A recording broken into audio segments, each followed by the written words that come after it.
Alors comment avez-vous vécu la journée un petit peu particulière qui s'est passée hier à l'Assemblée?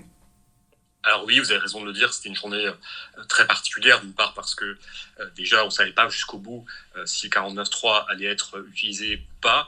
Ensuite, on a eu quand même l'arrivée du gouvernement avec du retard, hein, puisque la séance avait lieu à 15 heures et à 15 heures il n'y avait toujours aucun ministre dans l'hémicycle, donc ce qui n'était pas forcément très normal. Et puis surtout après, on a eu ce total irrespect de la part des Insoumis qui se sont permis de chanter la Marseillaise en non-stop, qui se sont permis de brandir des pancartes dans l'hémicycle, ce qui est totalement interdit. Et donc au final, ce qui est extrêmement frustrant pour tous les députés, c'est de n'avoir même pas réussi à entendre le discours de la Première ministre. On était obligé après de regarder finalement sur les chaînes info ou sur la chaîne de l'Assemblée pour voir ce que la Première ministre a dit dans son discours, parce que lorsqu'on était assis dans l'hémicycle durant son discours, on n'entendait pas le moindre mot. Donc ça c'était pour la forme et au niveau du fond, du coup le fait que le gouvernement utilise le 49.3, qu'est-ce que ça vous inspire? C'est toujours pénible parce qu'il y a déjà eu pas mal de 49.3 depuis le début de ce quinquennat. Et on a toujours le sentiment, évidemment, que finalement, les députés n'ont pas leur place, que finalement, il suffit au gouvernement de choisir le texte et que finalement, avec le 49.3, ils peuvent faire passer tout et n'importe quoi. Et donc, voilà, c'est évidemment pas souhaitable et je regrette visiblement ce choix qu'a fait le gouvernement de passer au 49.3. Est-ce que vous ne pensez pas que l'usage de ce 49.3, c'est une manière de forcer la main aux députés LR justement pour qu'ils approuvent finalement, en accordant leur confiance au gouvernement, qu'ils approuvent cette réforme des retraites?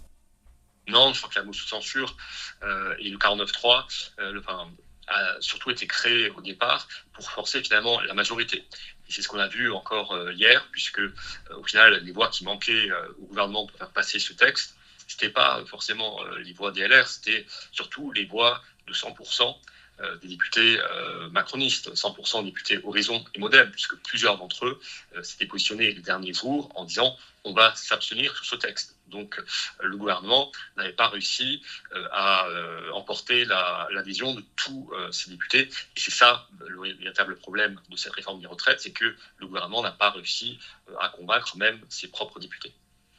Donc la suite, ce sera des motions de censure qui ont été déposées par différents groupes. Vous, comment est-ce que vous allez vous positionner? Est-ce que vous allez accorder votre confiance au gouvernement ou pas? Alors je crois que la question de la motion de censure, c'est déjà quelle motion de censure. On sait que le Rassemblement national a déposé une motion de censure. On pense également que le groupe Lyot va également en déposer une. Ce qui est sûr, c'est que je ne voterai pas n'importe quelle motion de censure. Il faut aussi voir le texte des motions de censure. On se rappelle par exemple de motions de censure qui étaient déposées par les Insoumis, par exemple, pour des précédents textes dans lesquels on ne pouvait évidemment pas se reconnaître dans l'exposé émotif de ces motions de censure. Donc tout dépend du contenu de ces motions de censure.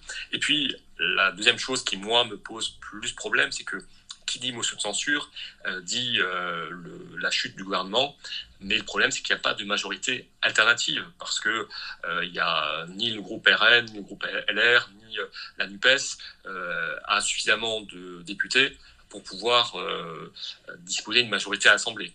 Donc même si le gouvernement devait tomber lundi ou mardi, malheureusement ce serait toujours un gouvernement qui serait choisi par Emmanuel Macron, qui serait toujours macroniste et non pas une autre politique qui pourrait être menée. Donc ça, c'est quand même un problème avec cette motion de censure. Est-ce que vous pensez